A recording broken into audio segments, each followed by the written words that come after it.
All right, let's get started. Good evening, everyone, and welcome to tonight's open house. My name is Amin Gill, and I'm the Community Engagement Manager for the Eglinton Crosstown West Extension. I'd like to start by thanking you all for joining us tonight. Some of you may have attended the December in-person restoration open house, and to those of you, a lot of this content may look familiar. Others may have joined tonight to get some answers on tree removals occurring at the underground station sites along the corridor at Martin Grove, Kipling, Islington, and Royal York. So we've added some slides in tonight's presentation to address the construction going on at those sites.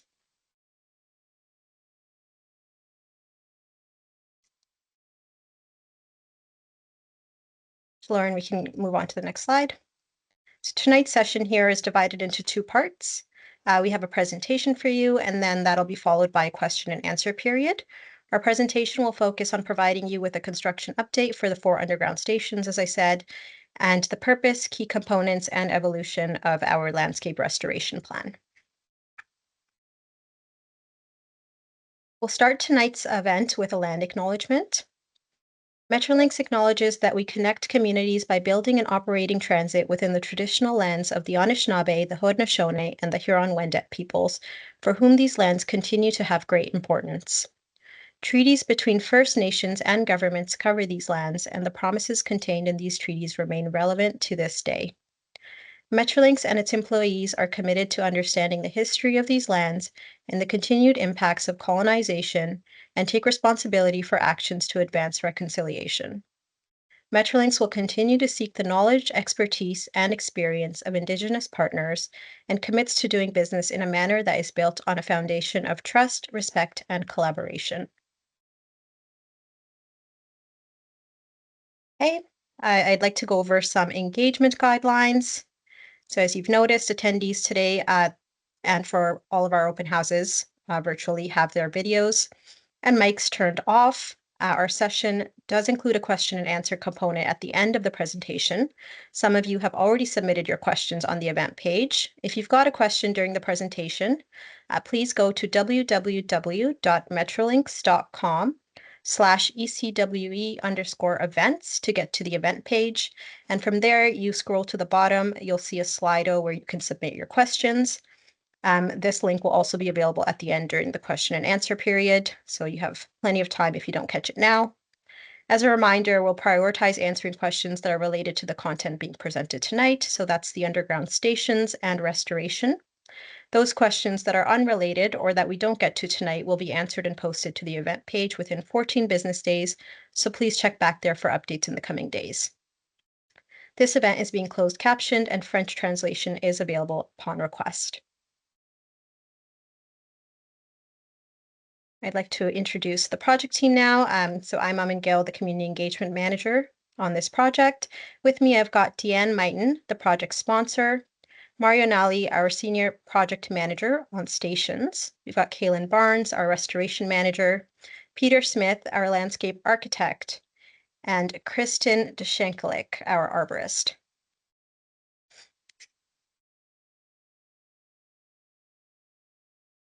Hey, let's start with an overview of the project. So this is a little bit of a recap. This project, the Eglinton Crosstown West Extension, will introduce 9.2 kilometers of new rapid transit line extending eastward from Mount Dennis toward Renforth. It'll connect to the Eglinton Crosstown on the east side and at Renforth Station on the west. There are 7 new stations at Martin Grove, Kipling, Islington, Royal York, Scarlett, and Jane. We've got 5 connections to other transit options, including the Up Express, the Kitchener GO Train, GO Transit, TTC, and MyWay. We'll see 37,500 more people within walking distance to transit and 23,600 more jobs within walking distance to transit. From here, I'd like to pass it on to my colleague, Mario, to take us through our construction updates for stations. Thanks, Amin, and good evening, everyone.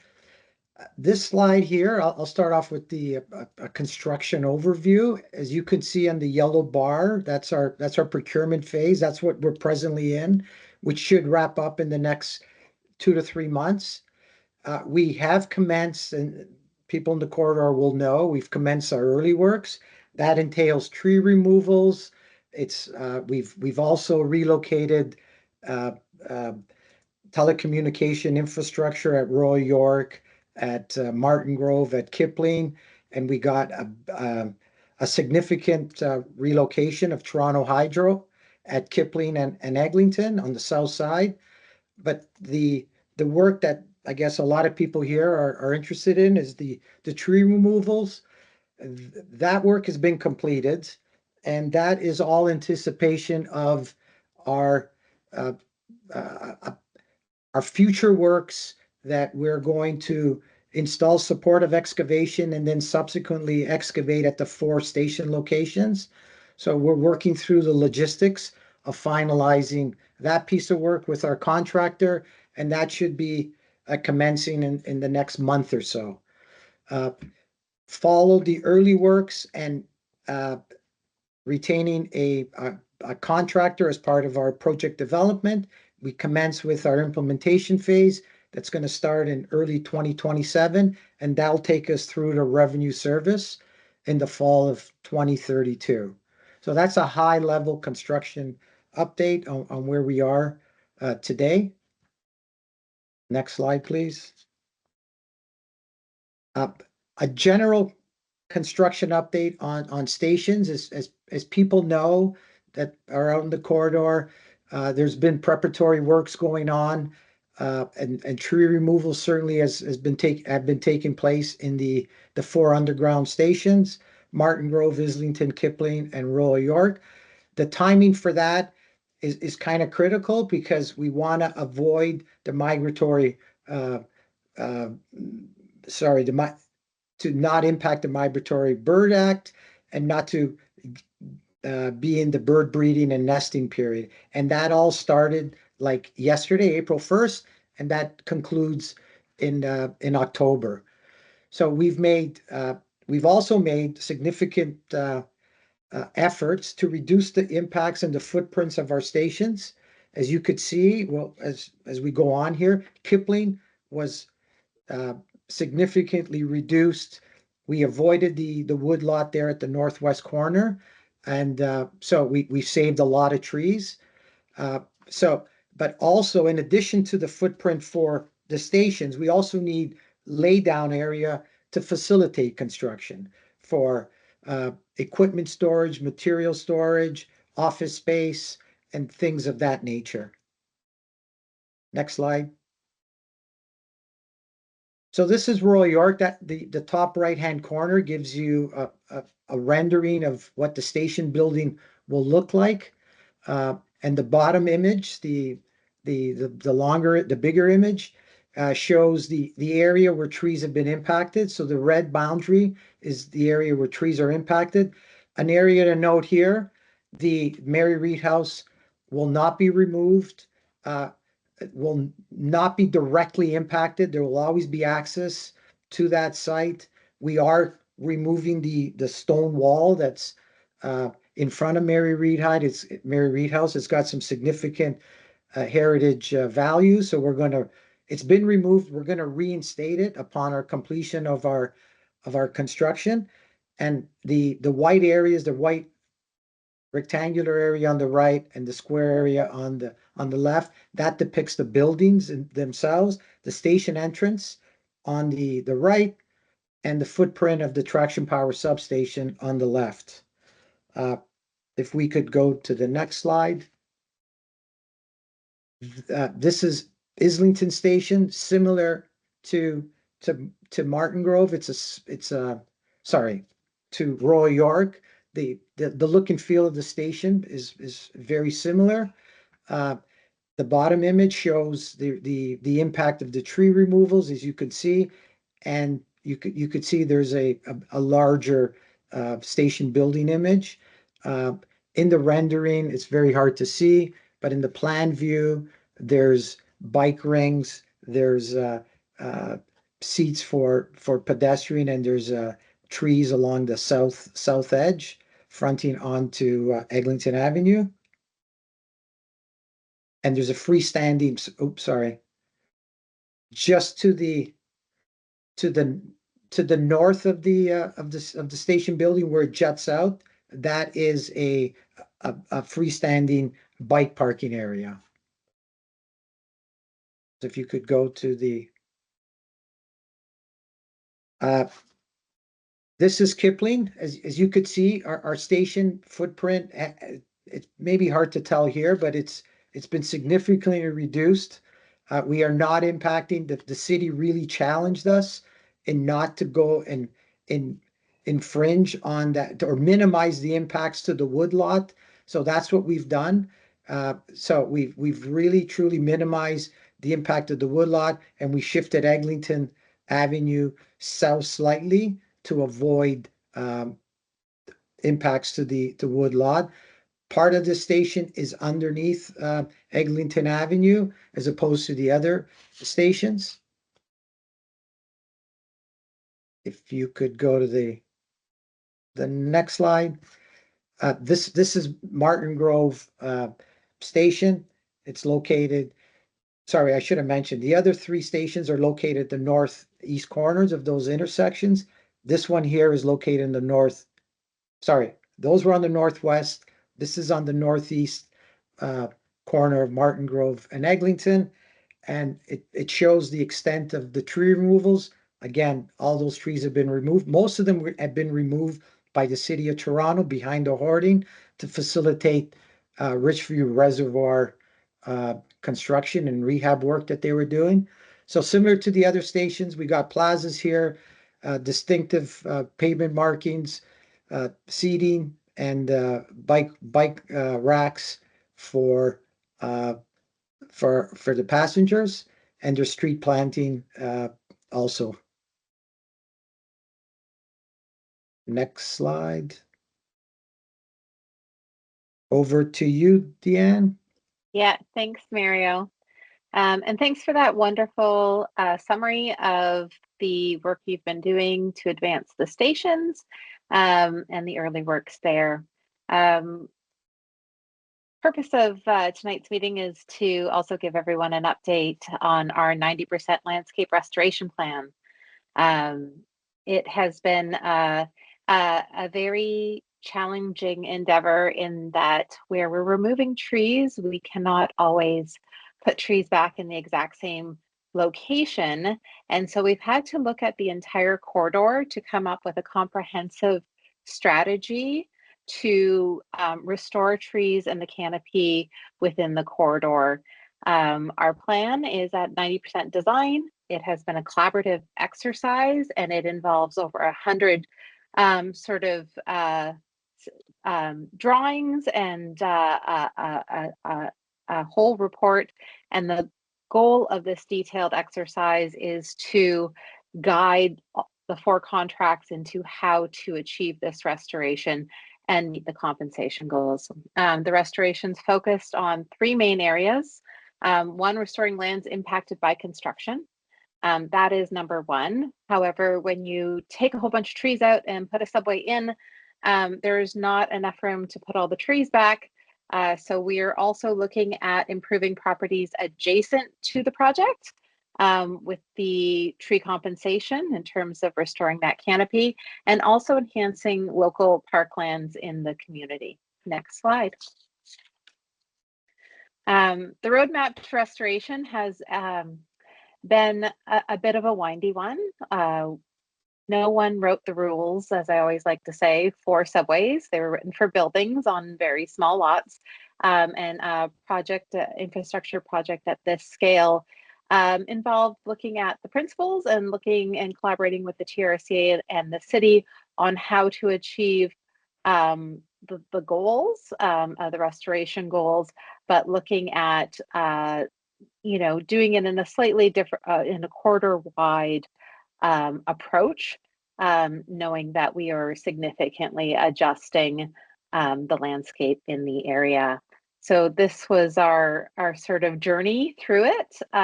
One thing which was great was it was very collaborative, and we looked at negotiating the different sort of standards and rules.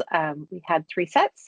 We had the City of Toronto compensation requirements, we had the TRCA compensation requirements, and we had the Metrolinx one. So when you put them all together, figuring out what governs where was a large exercise, and we're really excited that we were able to come up with this detailed plan and strategy with the support of the city and the TRCA. Next slide. As I said, we engaged a lot.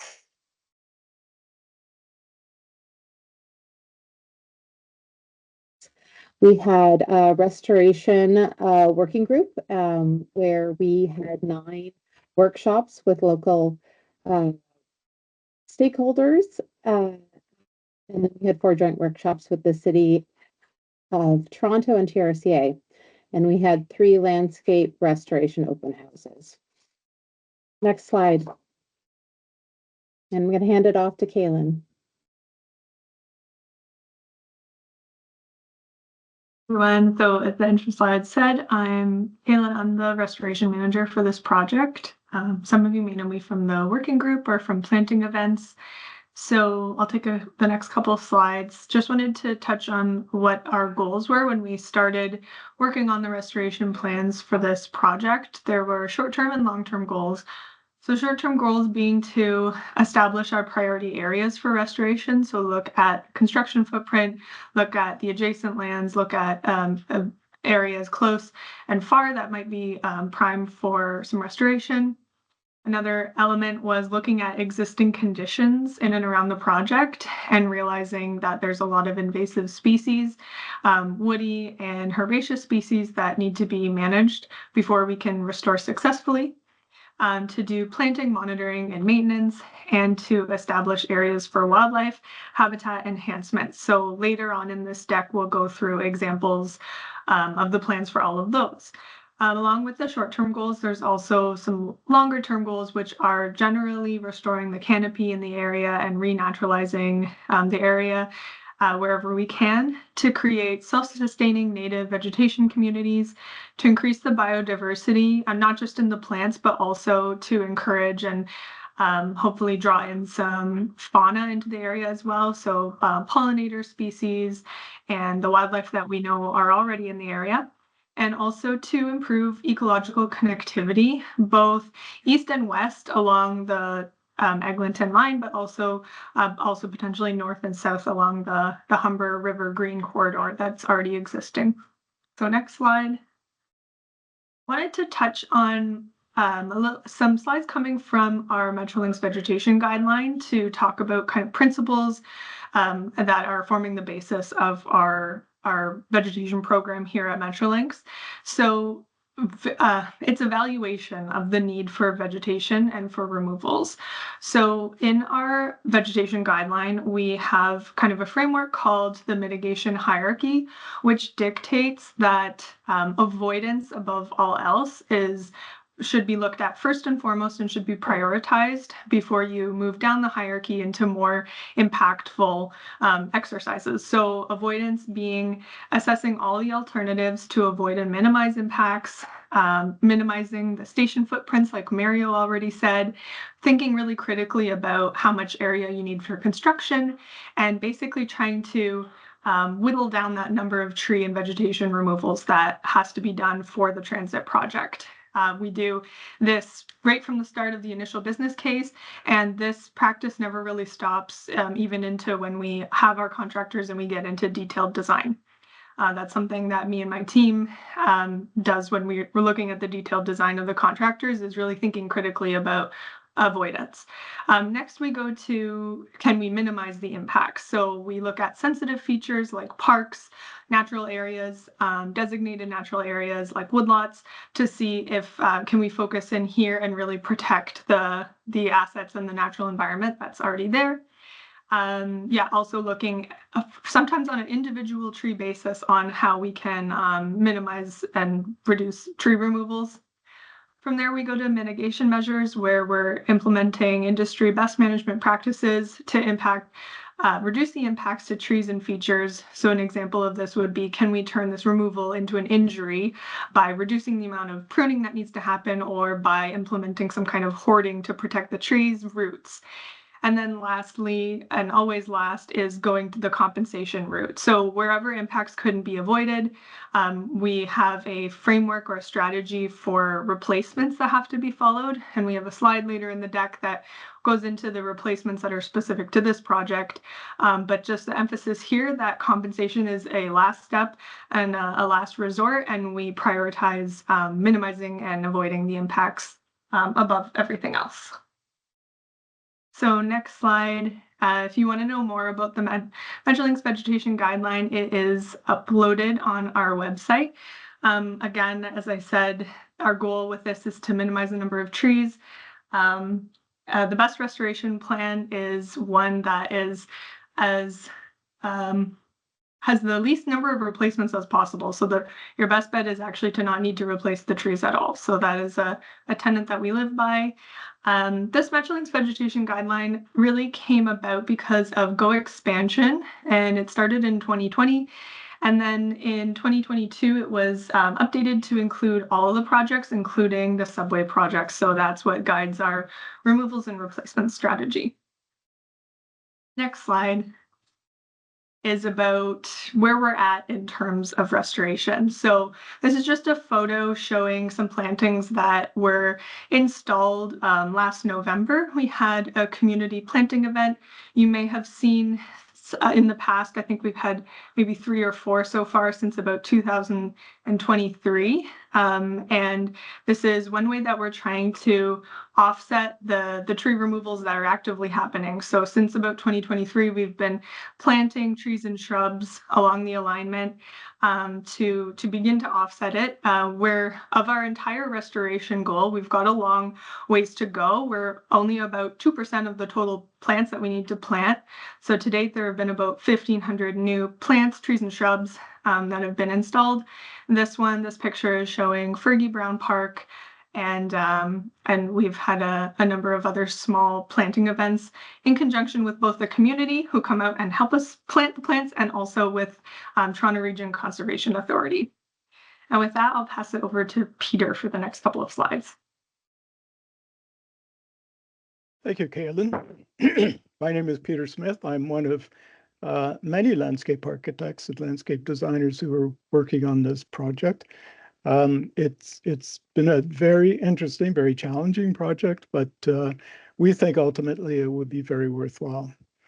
I'm going to present a number of specific aspects of the restoration plan to you this evening. Some of you may have seen some of this before at the in-person open house, but a review is always helpful. But right at the beginning, I want to go right back to the beginning. It was always our intention to develop a line-wide perspective, to look at the restoration of the ECWE landscapes in the context of a much larger kind of diagram or idea. And the purpose of this was and is to develop a landscape which is coherent, comprehensive, thorough, and in all ways excellent. This diagram is kind of interesting. It's one aspect of the line-wide perspective. You have to understand, or can understand, that this part of Eglinton Avenue West has Eglinton Flats Park at one end and Centennial Park at the other end, joined by a very green linear corridor, which is Eglinton Avenue West as we know it. So this begins to suggest that to provide a kind of foundation for the restoration plan.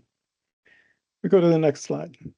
Just going to look at some of the station design. Mario did quite a good job earlier of talking about some of the major components. The stations are the most visible components of the ECWE. They are the places where people go. They're places that people see as they're driving by. And so they are designed to be very comfortable, very safe, very functional, easy to navigate, and also beautiful. We want them to be really beautiful. You can see that the landscape plays a major role in the station design. in terms of the streetscapes, and in this case, it's Martin Grove. There's a planted courtyard between the two buildings. And the entry plaza, Mario mentioned, has seating and bicycle parking, lots of signage, and is very easy to navigate. Next slide. We've also seen this one earlier, Royal York Station. That's certainly one of my favorites. But the whole station layout, the organization of the buildings and the site layout was all developed in order to protect the heritage value of Mary Read House. And it will be restored largely in order to recapture the current character of the site and preserve the heritage value. Next slide. In addition to stations, there are a whole series of ancillary buildings, ancillary facilities that are necessary in order to support the operation of the line. They are very functional buildings. They are not intended to be public. There is no public function of these buildings. And so they're designed as quiet little buildings and set within a landscape. We say that they recede into the landscape and don't impose themselves on the public realm. Next slide. This is a plan view of emergency exit number 2. And you can see the way we've developed the landscape around it in order to integrate it with the landscape and also to control views of the facility from the public realm. Next slide. Oh, we're back to the line-wide perspective. One aspect of the line-wide perspective that was very helpful for us in developing the restoration plan. Next slide. We were able to identify the Southside Greenway. Southside Greenway is on the south side of Eglinton Avenue West. I'm sure you're all familiar with it. Next slide. The upper left is a picture of the Southside Greenway. It's a maturing landscape. It's very beautiful. It's very functional. There's a sidewalk and a multi-use path through it, and rolling hills of trees and lawn. However, there are some areas, and we would never want to impact that and never want to compromise that in any way, but we know that there are ways it can be even further improved. See the lower image, there are definitely some areas that do show room for improvement. But there's also other dimensions, and we have city support for this of increasing the sustainability of this environment, increasing the diversity of species, and increasing the comfort and enjoyment for people who use the sidewalk and the multi-purpose path. So next slide.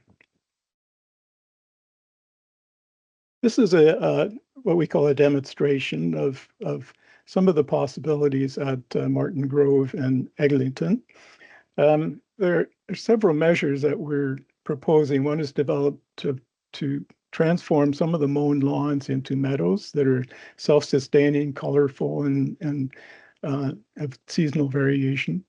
We're also looking at developing what we call corner features that identify the major intersections, and to also convert some of the landscapes into mini forests, a lot like the Kipling wood lot, and which is more self-sustaining, more diverse, and it's a better kind of environment. Next slide. We're also proposing to develop extensive meadows in order to replace some of the mown lawns, which are not sustainable and also not all that interesting. Next slide.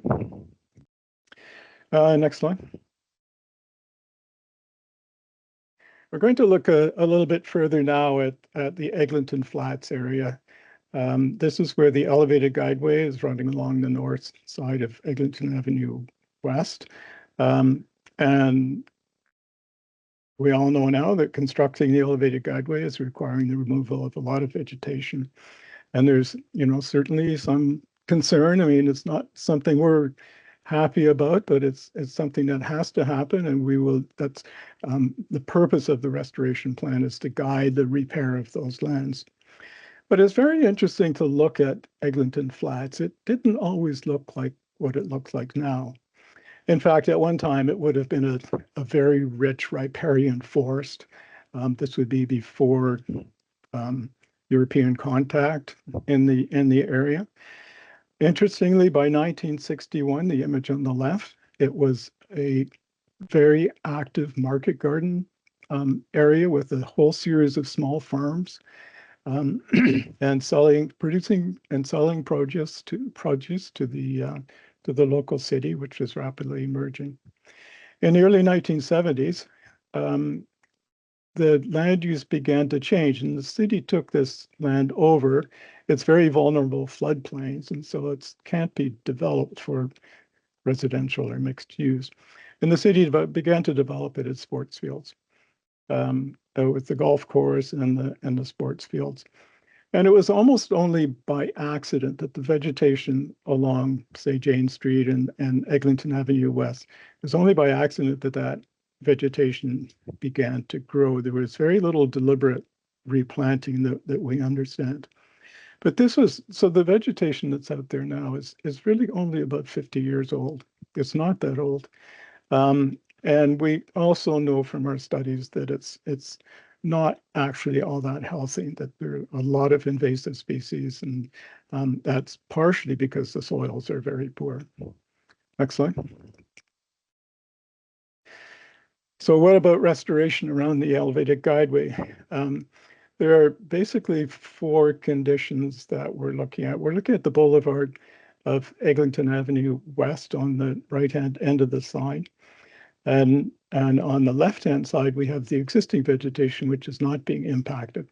And then there's a zone in between there that consists of restoration north of the guideway, which can be full restoration, and then restoration under the guideway, which is a particular challenge because, next slide. First of all, it's very shady. At different times of the year, the sunlight moves around, but there is a portion towards the north side of the guideway, which is virtually in shade all of the time. Next slide. Similarly, it's very dry under there. Rain does not fall directly on these landscapes, and that's an issue. Now we can go to the next slide. We can't do much about the solar access, but we can do something to provide more moisture.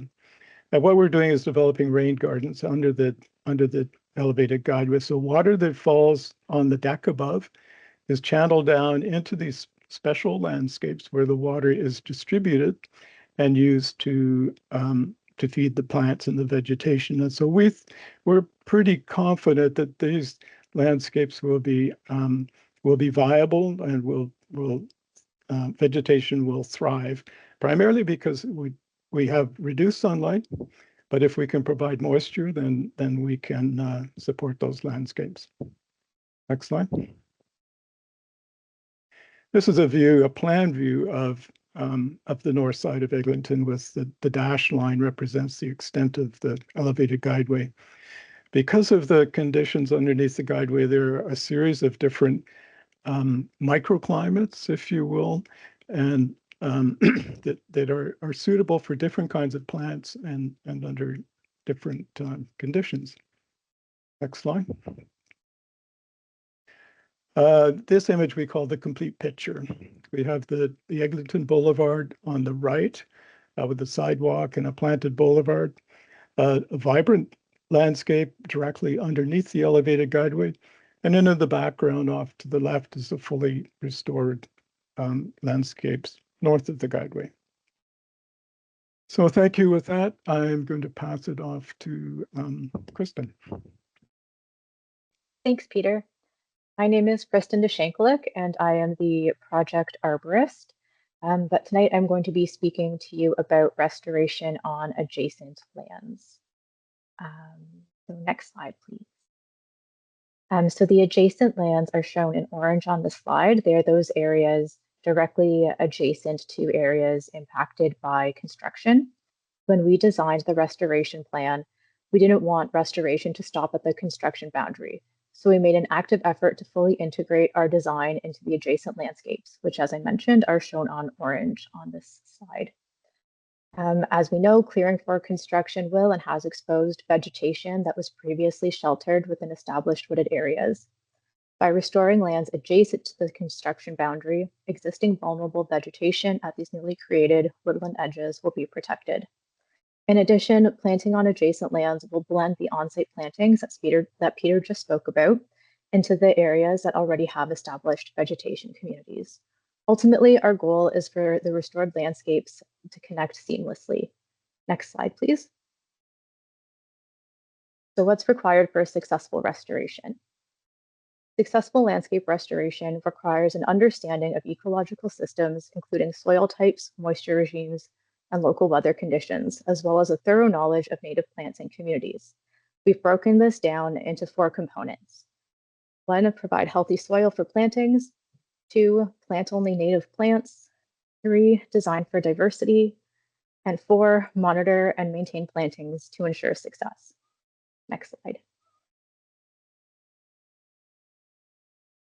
Maintaining canopy in the corridor.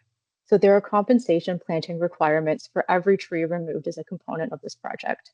Compensation plantings must follow the approaches developed by Metrolinx and the Metrolinx vegetation guideline that Kaylin has spoken about earlier. There's also requirements from City of Toronto and the TRCA.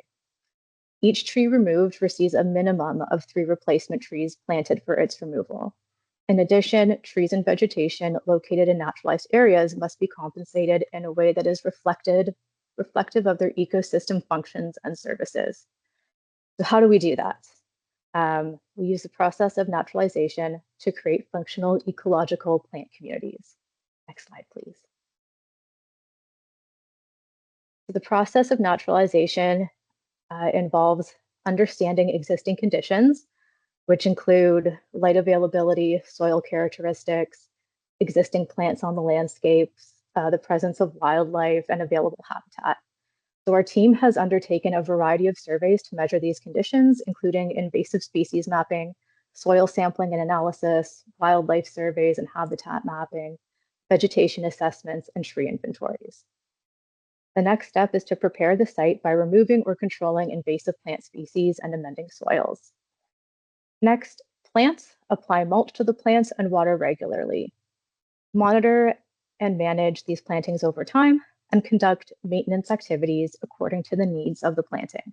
So for example, this might be mowing of weeds, applying more mulch, watering more or less, depending on what's going on with your trees, adding or removing tree guards, and as I mentioned, mowing around the plants to reduce the weeds. Next slide, please. So back to the ingredients of successful restoration. So the first ingredient that I mentioned is soil. Next slide, please. So we did conduct soil sampling and analysis for the planting areas. And these told us that these areas have low soil quality. The soils are very compacted, they have elevated levels of road salts, and they don't have enough organic matter to be consistent with a good quality forest. So to fix this, soils will be decompacted. They'll be amended by adding nutrients in a variety of forms. So this might be fungi or mulch, and quality new soil will be imported. The next couple ingredients of successful restoration are going to be talked about by Caitlin.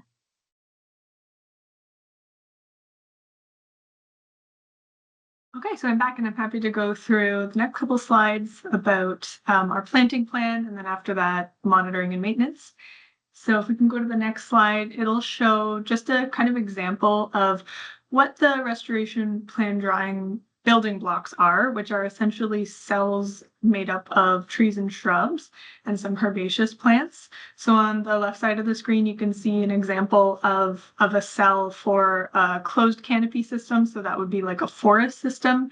And then this drawing really tells whoever's installing the plants, so be it the contractor or be it a restoration practitioner, which species to use and how closely to plant them.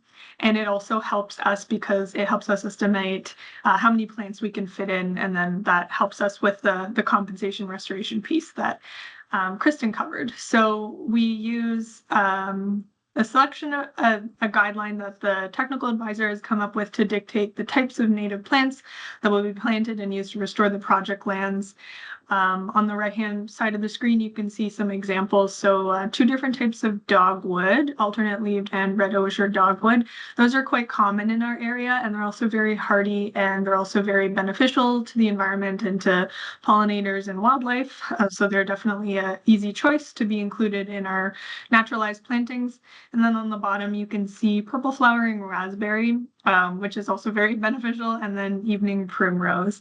So our planting designs aim to strike a balance between the existing conditions, so what native species, what native plants were already there on the landscape, and also future conditions as well. So the designers have thought about climate change in the future and changing like the plant list up to kind of be able to withstand more warming climates in the future, and use species that are found like a little bit on the southern and western edge of Toronto, and bringing those into the city to make sure that they'll be able to thrive for many decades to come.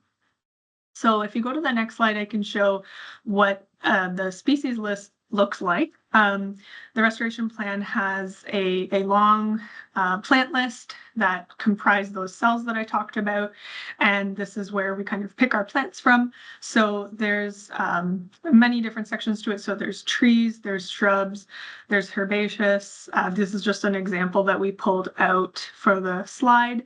And then you can see here too that we kind of did an analysis of the benefits and the uses of each of these plants. So our wildlife, such as grazers or pollinators or bird species, using these plants in the wild, what are their light requirements? That one's really important, especially under the guideway, as Peter went over earlier. So can they be in the interior of a forest or in an interior of an area, or do they have to be on the edge where it's sunnier? And then also some other characteristics like, do they tolerate drying very well, or are they going to be okay by the side of the road because they're pretty tolerant to salt and road salt and runoff and things like that. So this list is kind of our guide in terms of what's going back on the landscape, and it's a very diverse list, I would say. So if you can go to the next slide, Lauren, we'll get into things we're planning for wildlife habitat. So as part of that naturalization planting that Kristen was describing, it's more than just planting plants on the ground. It's also creating structure in the environment to welcome back a lot of the users of the environment, like animals and insects and amphibians. So the plan is to use existing material. So for example, woody debris and snags, which are dead trees that have lifting pieces in them that animals can go inside, and cavities, to use that to our advantage to create basically habitat or homes for the natural environment. One way that we can do this is take some large invasive trees that would normally be removed anyway and girdle them instead, which means like wrapping around a cord and basically cutting off the circulation so that the live tree turns into a standing tree.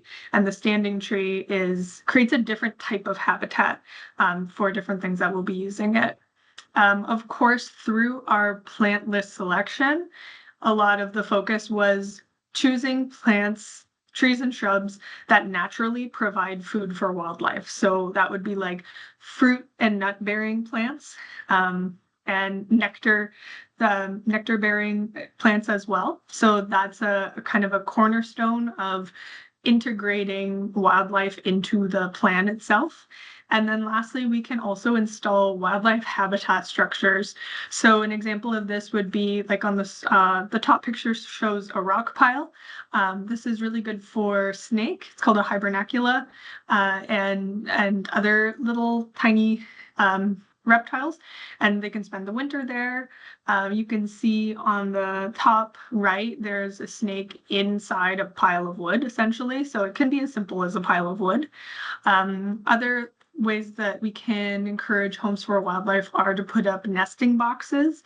So we've looked at through our breeding bird surveys what birds were there present prior to the construction starting, and we're going to try to welcome them back with boxes that are kind of suited to their size and their nesting type, and put them in the right places to create homes for these wildlife that we want to make sure come back through the restoration process.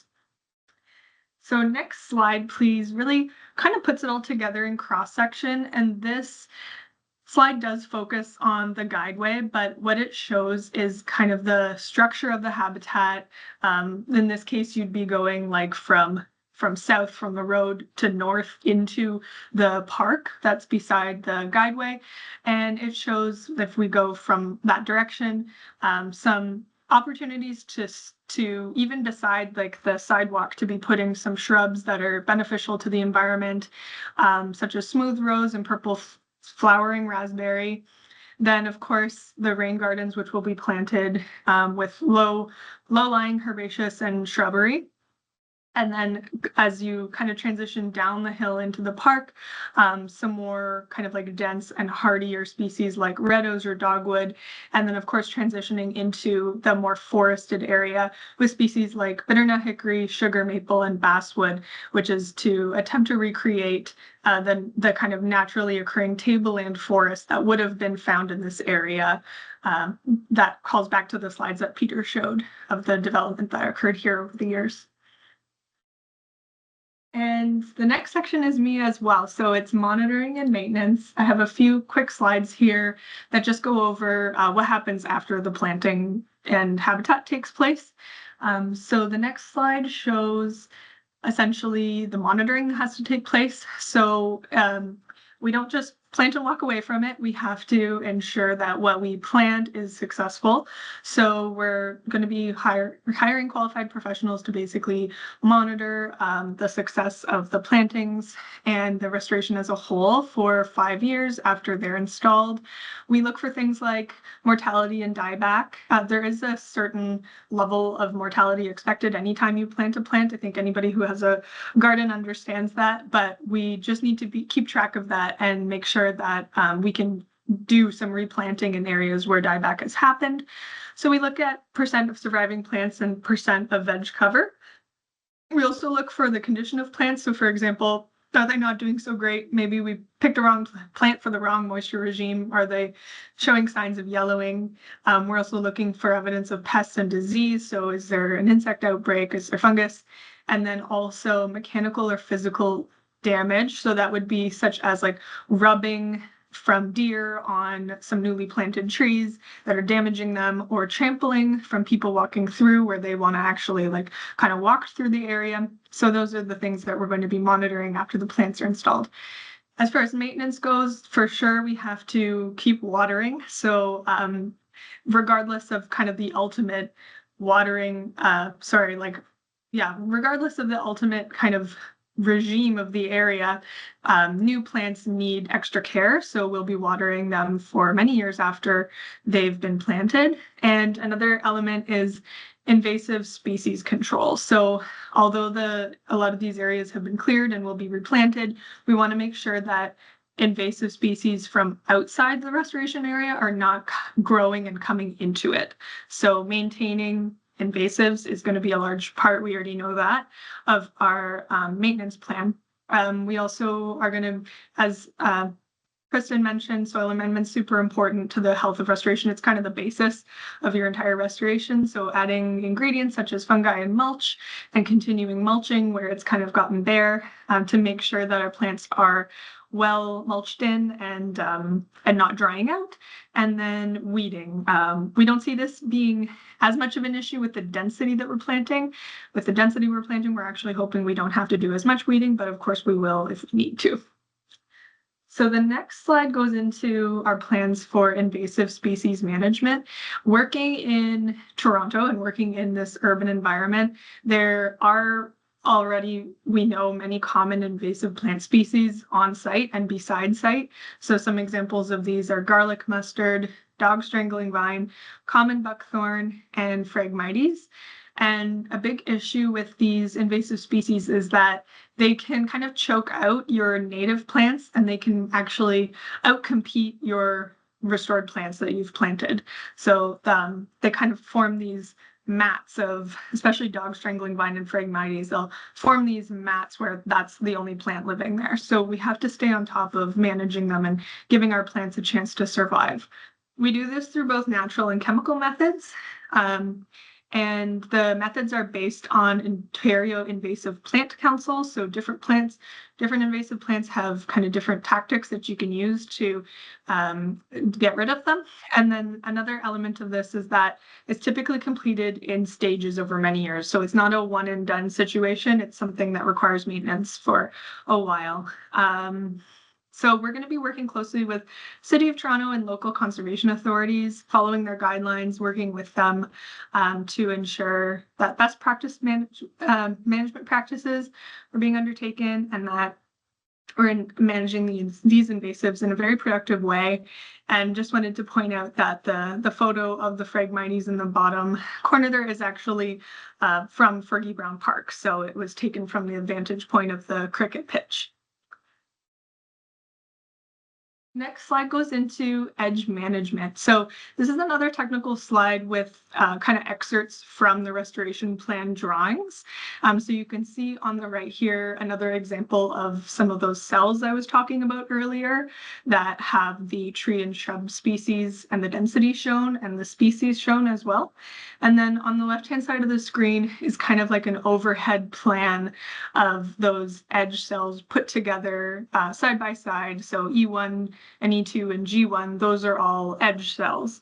And edges are very important to consider in your restoration plan. They provide screening. They mitigate edge effects such as like wind and extra sunlight, and they also protect the forest behind them and facilitate succession of your forest. So the ability for it to grow up and grow healthy. They're very protective, very important buffer edge. So the types of species that we're using in our buffer edge are the type that grow up really quickly. So for example, poplars and birches.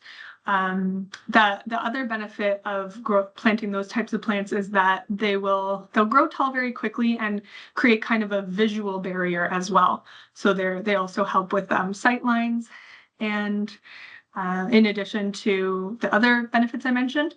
And then another change we made is to include at least one kind of slow growing hardwood species in the edge as well, so that when those fast-growing species naturally die back in a few decades, you do have kind of your next round of trees growing in to take its place.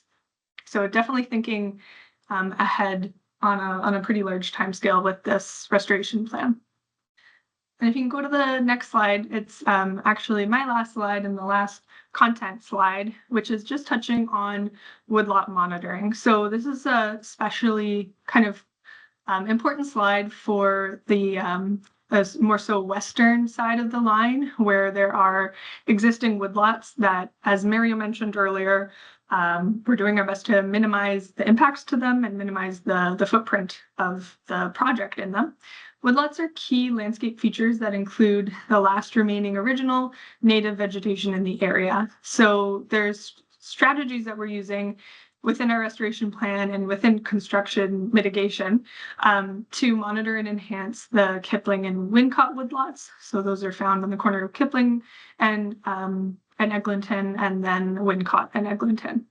So the first one being, we've been working really closely with the city to monitor the effects of any new stations that we're building and ancillary buildings like the emergency exit building on these woodlots. And we're using a woodlot that's actually just north of the alignment, north of Kipling Woodlot. It's called Denfield Park. And we're kind of using that as a control site to monitor what's happening to that woodlot in comparison to the ones that are beside our construction footprint. And this helps us look for any long-term changes. And then the last and final piece being call back to edge plantings, actually planting more edges to buffer the interior forest and facilitate the forest succession. So with that, I think it's back to Aman to go through what's next. Perfect. Thank you, Kristen. Okay, so I'll take us through this what's next slide. So this spring, we have tunneling, which has commenced on the ATC2 section of the project. So that's the tunnel between Jane that'll connect to Mount Dennis. We've got our open house next week on April 9th on Wednesday, for those of you interested in the elevated guideway and Eastern Tunnel section of the project. So between Scarlett and Mount Dennis, that'll be at Bala Avenue Community School. We've got a tree giveaway that we're planning for May, so look out for that. We'll have notices delivered across the corridor.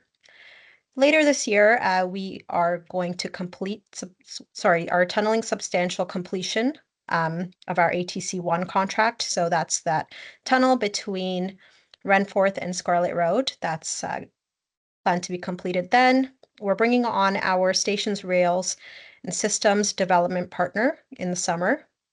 We've got our Kipling and Piran Park Woodlot demonstration workshop this fall, and then we'll have you meet our development partner later this fall once they're onboarded. And that will take us to our QA portion of today's meeting. So again, our panelists, I have myself, the community engagement manager, we've got Deanne, we've got Mario, Kaylin, Peter, and Kristen, who are all presenters here, and then we've also got Trevor, our environmental specialist. To submit a question, please visit www.metrolinks.ca/ECWE_events and click on today's event. From there, you'll have to scroll to the bottom and go to Slido to submit your question. And with that, I will get into the first question. If you just give me a second here.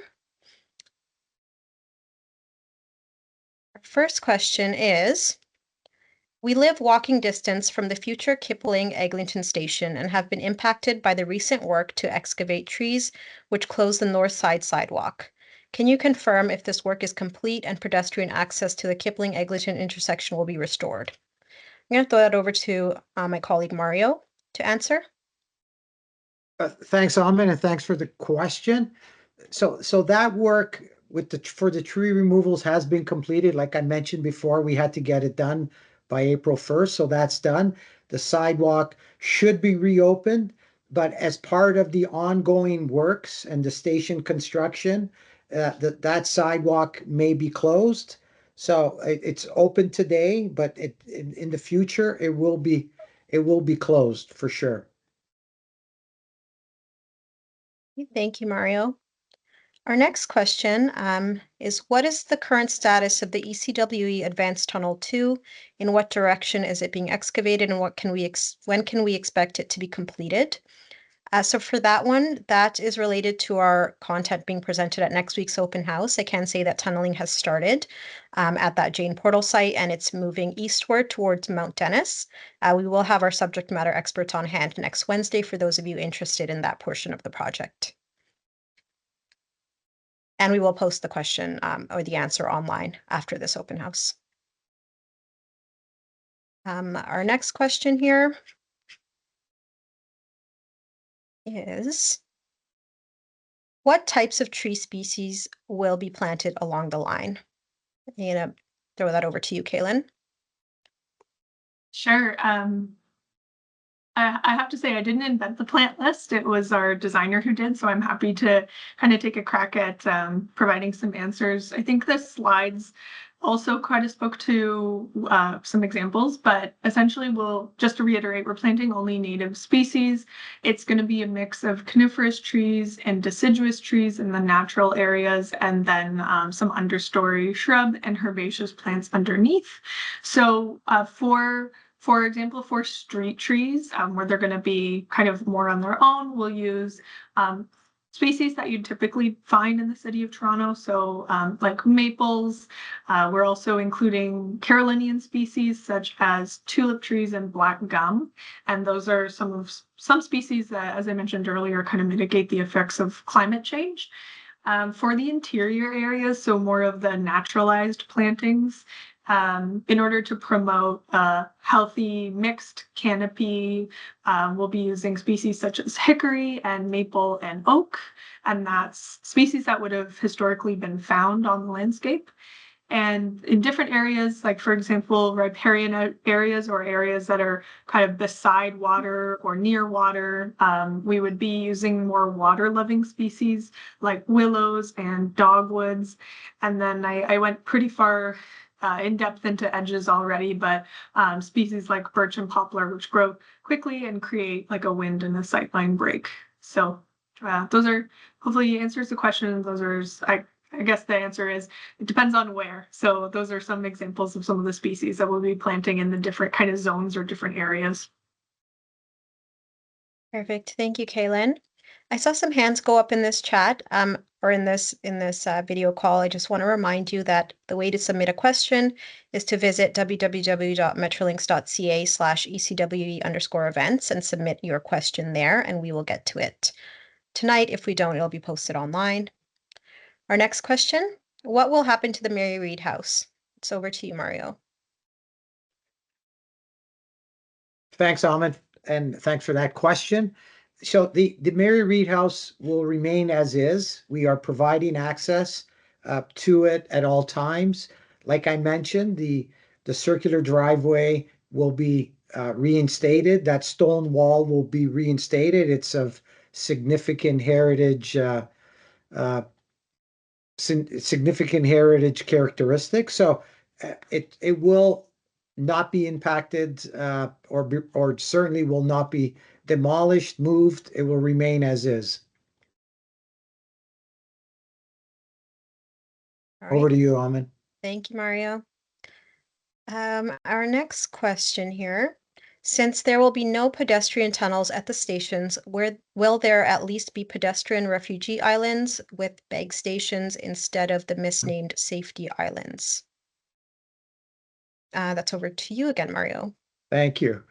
No, there will be there will be no refuge islands. All crosswalks will be built to City of Toronto infrastructure standards. So standard crosswalks will be provided to City of Toronto standard to City of Toronto infrastructure standards. Over to you, Ahmed. Okay, thank you. This next one is also for you, Mario. Did you extend the work zone at Islington and Eglinton? I saw a lot of construction happening in that area. No, the extension, as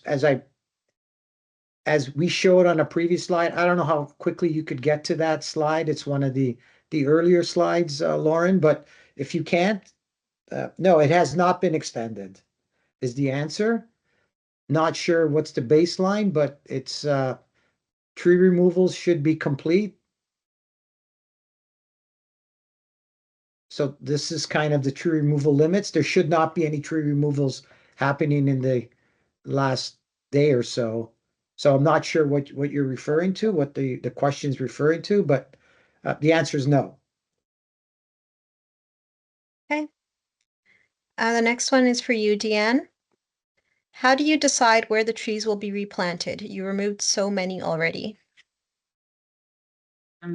That's a great question. We actually worked with the City of Toronto and TRCA to look at the off-site or adjacent to site possible public locations on public lands. So we did a workshop, one of the workshops I mentioned at the very beginning, where we mapped out potential locations with them and drew bubble diagrams along the entire corridor. So it was a collaborative exercise with the 3 public agencies. Okay, thank you, Deanne. The next one for you, Mario. When will you start building the stations and when will the project be done?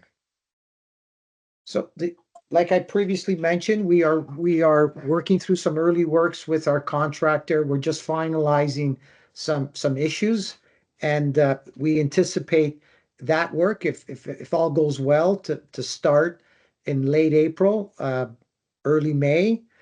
That's for the underground stations, and then revenue service is going to be in the fall of 2032.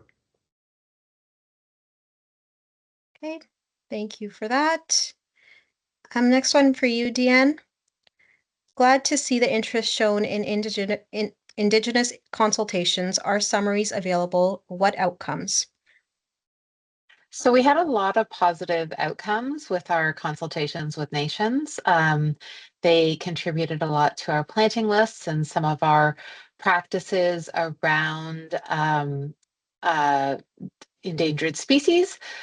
We worked with them on sort of an updated bat box and had input there.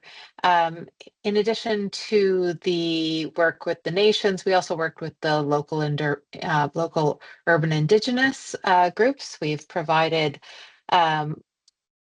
end use logs to TCOF, or high value logs, that we've been supplying to them for their ceremony. We've also heard from them. One of the outcomes was opportunities for employment and to be part of the project. And we've been able to engage A6N to help with the tree removals, which is an Indigenous owned business. Kayanase, which is a Indigenous nursery, which helped with our seed collection. And most recently, we've engaged Voyager, which is an Indigenous owned business, to help with demolition of the buildings on Hollis Street. So we've been doing a lot of learning and incorporating the feedback into our project where we can. Thank you, Deanne. I'm seeing some hands go up again. Lauren, do you mind going to our slide, which shows how to ask questions? Again, I'm just the nature of this program. I'm unable to unmute people, so you're going to have to submit your questions online at www.metrolinks.ca/ecwe_events, and then click on today's event, and then scroll down to the bottom and you'll see your Slido where you can submit your questions. Right, our next question is, why did we receive such short notice about the tree removals? I can take that one. So I'd like to start by just apologizing for the short notice associated with the tree removals, the work taking place at the underground station sites. We do aim to provide more notice, in most cases 2 weeks. However, in this case, we received final confirmation of the work just a few days before we started the work, and just the nature of the start, having to complete them before April 1st to avoid harming migratory birds and their nesting. We wanted to complete the majority of those removals prior to April 1st. And that will also allow us to get the station work started sooner and finish building the stations faster. Again, we appreciate your patience and your understanding and welcome your feedback to ensure that we get you this appropriate information to the community in a timely manner in the future. I will post a slide at the end of this presentation with our contact information if you have further questions about notices. But again, I would like to apologize for the short notice here. It's just we didn't get that decision too much earlier than we were able to get you the information. Our next question: was pollen/allergy considered when selecting plants used to restore subject lands? And I'll pass it over to you, Kristen.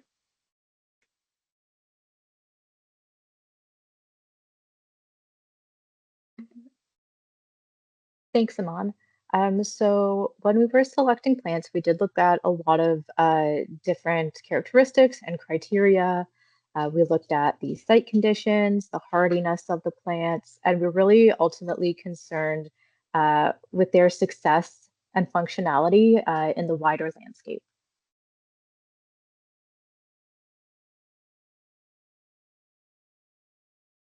Okay, thank you, Kristen.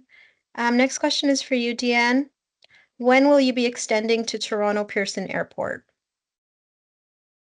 We're in the process of conducting early studies with the Greater Toronto Airport Authority to evaluate the connection to the Toronto Airport as we speak, and that future updates on the segment will, you know, come as we make progress on those studies.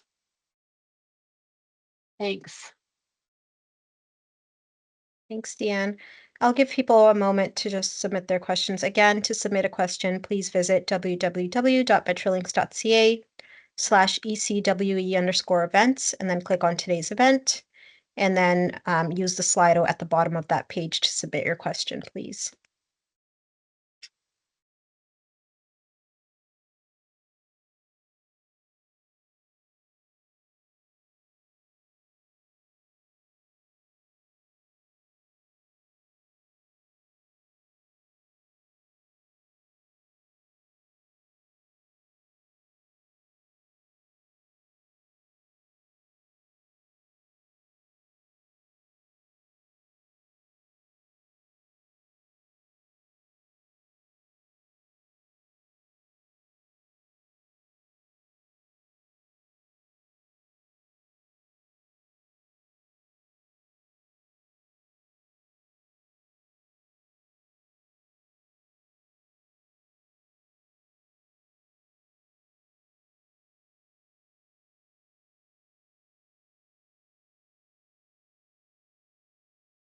Hey, we've got one here.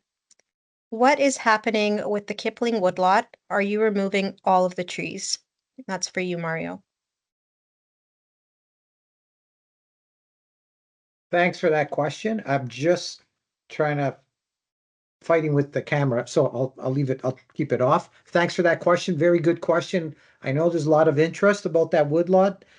So we are removing trees up to the limits that's there now. So there's no future extent north, and the number is around 8 meters. So 8 meters into the right of way that's the limit of tree removals. And if I can add to just a little bit more about Kipling Woodlot, we're also hoping to extend the woodlot further west by being able to plant into the kind of grassy area that's just beside the woodlot between Pony Farm Drive and the woodlot itself. So actually making the woodlot a little bit bigger on the west-hand side, and doing some edge plantings, as I mentioned earlier, to protect the existing trees, the existing mature remnant trees that are in the woodlot, and of course, completing that monitoring to just make sure that all of the trees that are still there are going to stay in good condition as we work for the next couple years on the station construction. Thank you, Mario and Kristen. Next question also for you, Mario. You're very popular today. Would the laying of tracks below the street have any impacts on residents in the area? I'm thinking about the major inconveniences of construction blockages and road closures on the original portion of the line along Eglinton Avenue West. Can residents expect the same for the extension?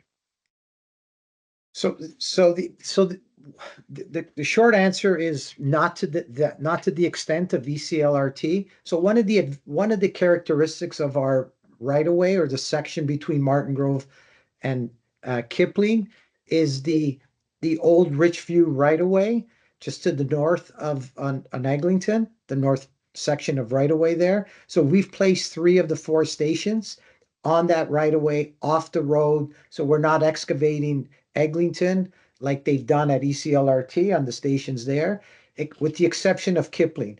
But with Kipling, we've also accounted for a full road detour to the south. So we are not closing lanes. There'll be 2 lanes in each, excuse me, in each direction. So the impacts will be minimized, and they won't be to the extent of the original section or ECLRT. I hope that answered the question.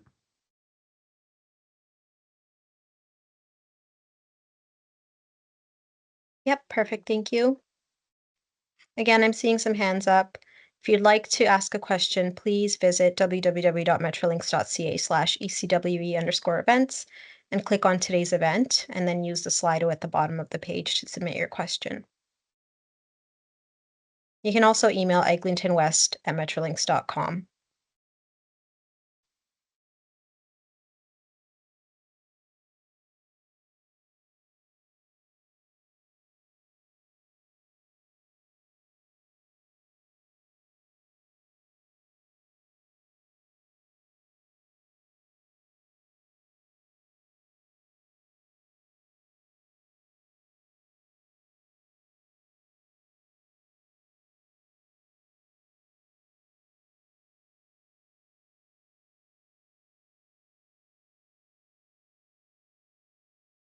Okay, we've got a question here. Will there be space for dog parks or recreational areas for the community during the restoring of the lands?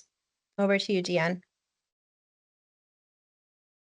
The lands are owned and operated by City of Toronto. At this time, they have not identified that as a programming requirement in the restored lands.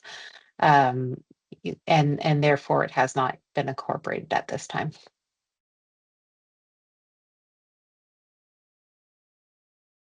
Okay, thank you. We'll just give people a moment to submit their questions.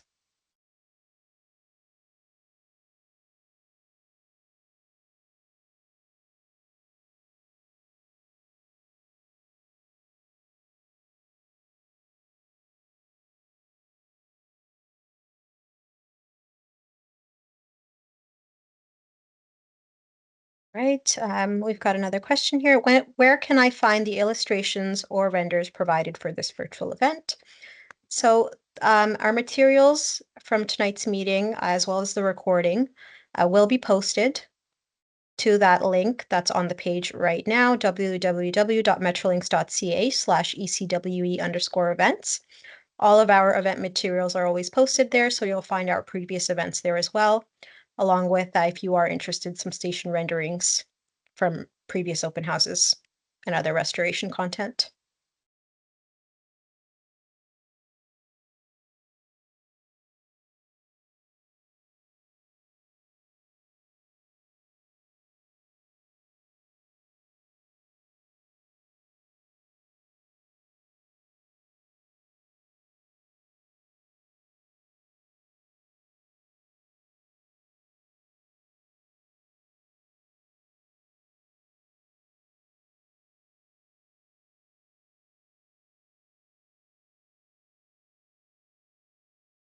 Okay, we have, what is ECWE doing on local jobs, local contracting and training of young people, equity deserving groups? It's for you, Deanne. Thanks, Salmon. So we have our community benefits program that is included in in actually all three contracts that are going at the moment. So the elevated guideway, our advanced tunnel 2, and our soon to be SRS, which requires the contractor to hold job fairs and to track local hires, also to provide opportunity for apprentice and skills development. And all of this is tracked quarterly to ensure that we're meeting our targets. So we've stood up that program this year, starting in June, and we're currently monitoring and getting those numbers, but we're always looking for opportunities to improve where we can. So, but we are actively providing outreach through our contractors. Perfect. Thank you, Deanne. We've got one about that elevated guideway section. So when building the bridge over the Humber River, will it be used for both car and LRT or just for the LRT? Can confirm that it will be used just for the LRT, but we do have an open house specifically for that content next week on Wednesday at Bala Avenue Public School. If you go to that link on the webpage, you can find the information there, www.metrolinx.ca/ECWE_events, and that event is next Wednesday, April 9th, in person at Bala Avenue Public School. And we'll address any questions about that elevated guideway and eastern tunnel section of the project between Scarlett and Mount Dennis at that open house. Okay, we've got another question here. When will replanting begin at Royal York? Will you only be planting saplings or any semi-mature trees? And that's over to Kristen and Kaylin for response.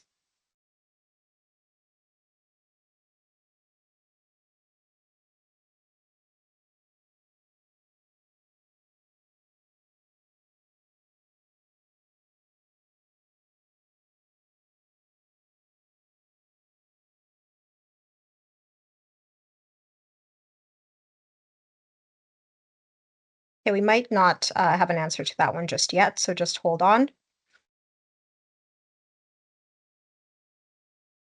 I'm just waiting for other questions to come in. So if you have a question, please, again, just submit your question at www.metrolinks.ca/ECW_events, or I understand that for some of you, that might not be working, so you can submit your question at eglintonwest@metrolinks.com.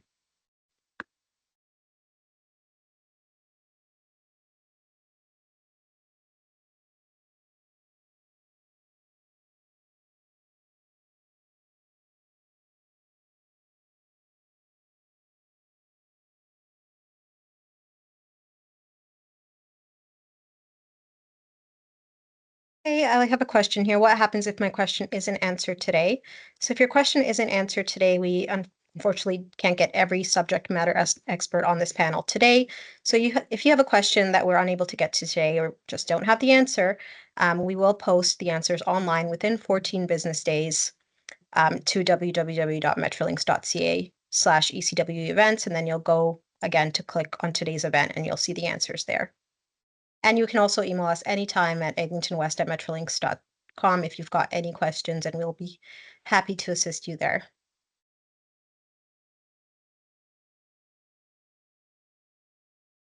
Okay, next question. Mount Dennis community interested in trail from River to Jane on south side on current golf course lands with a naturalized and reforested belt with Indigenous and non-Indigenous community involved in ongoing stewardship.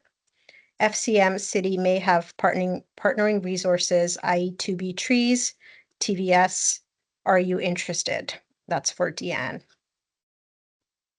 I'm guessing this is a Rick question. Those lands are City of Toronto lands, and they're governed by City of Toronto and TRCA. They would have to come to us and express interest in pursuing something like that, and then we would work our landscape restoration plans around that initiative in response. But as they are the owner of those lands, we will take all sort of direction and guidance from them on any such initiatives. Perfect, thank you. We've got a question here via email. Is tunneling done between Islington and Kipling? Yes, it is. The tunneling there has been complete, and we're moving on to the station work, as you'll see at the corners of Islington and Kipling and Eglinton.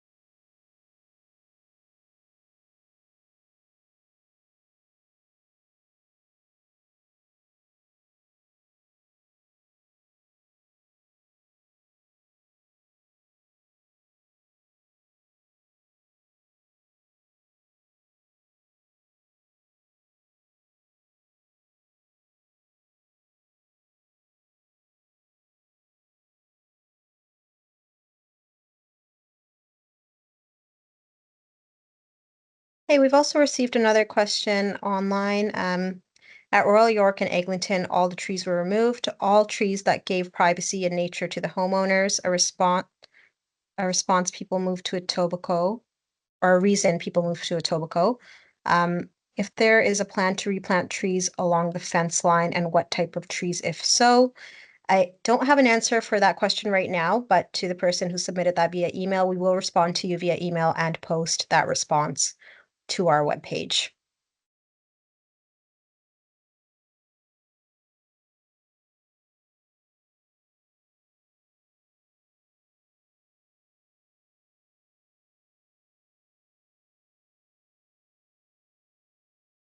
We've got a few minutes left. Again, if you have any last questions, please submit them via www.metrolinks.ca/ECWE_events, and then click on today's event and then scroll down and you'll see our Slido where you can submit your question, or you can email eglintonwest@metrolinks.com. And I'll just use this opportunity while we wait for questions to let you know again that we have another open house next Wednesday, April 9th at Bala Avenue Community School. That one will focus on the elevated section of the project and the Eastern Tunnel, so the section between Scarlet Road and Mount Dennis.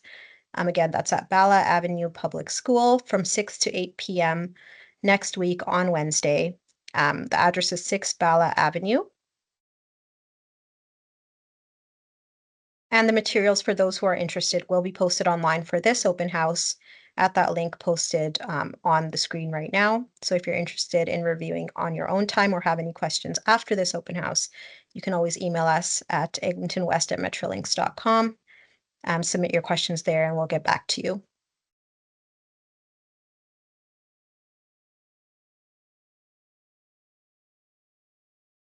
Okay, we have a question here. A number of large, older trees at the north edge of the Islington tree removal site.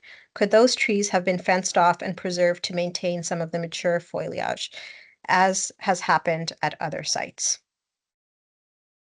That's for you, Kaylin. Yeah, I can take this one. I can say we did look at those trees from the mitigation perspective, like I mentioned earlier in the slides. In that case, the trees are directly in the footprint of the supportive excavation. So they're actually going to be, they were where essentially the hole is going to be dug. So there wasn't a way to kind of go around those, and there wasn't a way to kind of make the station go around those ones either. So unfortunately, those ones were in the active construction footprint, and that's why in that case, that area, those trees had to be removed. But we did take a look at them on an individual basis in that case. Unfortunately, they couldn't, because that area needs to be dug up. Thank you, Kaylin. Our next question is Mount Dennis going to be a transfer station or will it be one continuous journey onto the subsequent ECWE stations? It's for you, Deanne. Happy to say it's going to be a continuous journey, similar to the Line 2 extension from Downsview to York University. We are extending the line and no need to transfer. Okay. Thank you, Deanne. Our next question here is, do we have to register for that open house at Bala? No, you do not. You just show up. It's from 6 to 8 p.m. at 6 Bala Avenue next Wednesday, April 9th from 6 to 8. I've also got a question in our inbox here about, is there another forum to ask questions in person where there will be an open two-way conversation? And yes, we are planning pop-ups at all of the underground station sites. So at Martin Grove, Kipling, Islington, Royal York, we will come by there. And if you have any questions about stations in particular, we will be glad to have that conversation with you there. Or you can email us or call us anytime. eglintonwest@metrolinx.ca, and we'd be happy to set up a meeting with you.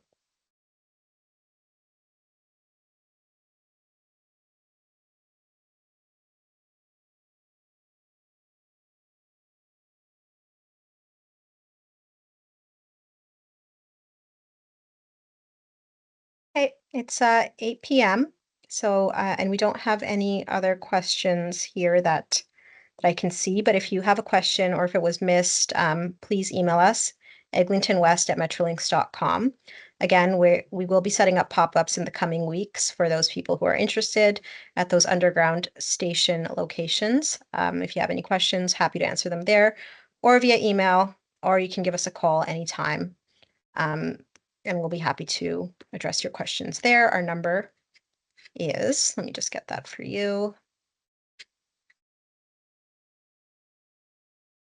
416-202-8001. So feel free to give us a call, email us. We're happy to answer your questions. All of that information is on the screen there.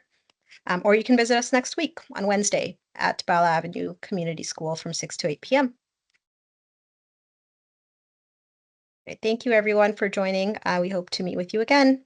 Have a good evening.